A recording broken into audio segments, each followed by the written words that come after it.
Are you moving to St. Mary's County and you're just wondering what the best area to move to is based on the commute to Pax River Naval Air Station? Well, in this video, I'm going to break it down for you, each popular town one by one.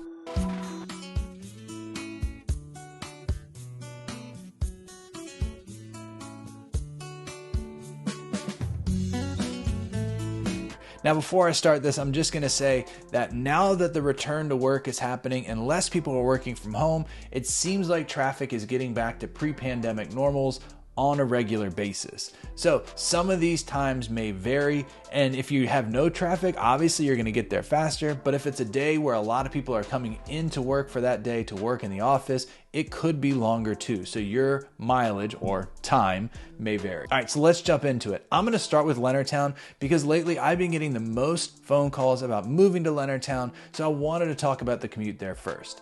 Now, Leonardtown is actually almost due west of Patuxent River Naval Air Station, and it's about 14 miles from it. Now, that 14 miles has some traffic lights mixed in, but some open roads as well, depending on which one you're taking. And it can really depend on the traffic, how long it takes for you to get there. It can be anywhere from 20 minutes to about 30 minutes to get to base, and depending on what gate you're going in, but it's not a bad commute. The second place I'm going to talk about is California, Maryland. Now, California, Maryland is home to like places like Myrtle Point. It's home to Wildwood. It's home to a lot of different townhomes and apartments. It's just north of Pax River. It's probably one of the shortest commutes you can have to the base from anywhere in St. Mary's County. That being said, it can literally be a 4-minute drive from parts of California into base if there's no traffic, but that can get really trafficy on 235, and it can be more than 4 minutes, sometimes 10, 15 minutes. Is it going to be an hour? It could be if something's going on with the gate or something's going on with base, but for the most part, you're looking at a 10 to 15 minute commute. The third place I want to talk about is Lexington Park. Now, Lexington Park is exactly where the base is.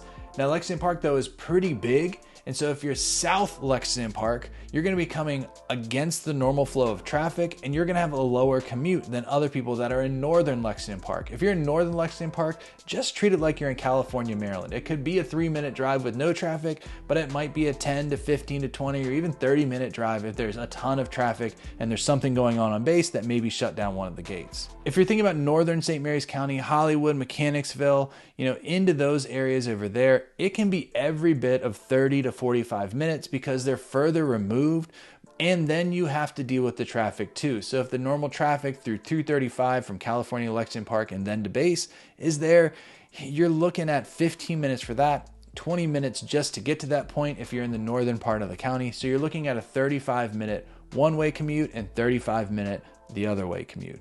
So it can be a trade-off, but you can get more property in that northern part of the county and have a little more space to spread out than you would say in California or Lexington Park or even Leonardtown too. So here's another place that's a wild card for me. A lot of people don't consider this, but if you move south of the Patuxent River Naval Air Station, you have a shorter commute just because you're going against the grain of traffic. So if traffic is going one way, for example, most people come from the north and go into base. If you're coming from places like St. Inigo's, Ridge, Dameron, all those places, you're coming up 235 most likely. You're not hitting any traffic lights because there are none, and there's very little traffic because most people are commuting from Lexington Park, California, Leonardtown, and north. So that's an option. It does seem further away some of those places, but you're going to have a less trafficy commute if you're looking in Ridge and Dameron and other places like that that are in southern St. Mary's County. Now, there is one other place that a lot of people look at when they're moving to St. Mary's County or moving to work at Pax River, and it's Lusby.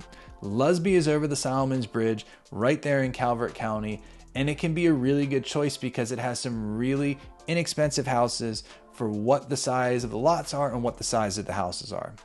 But the commute can be the worst part of it.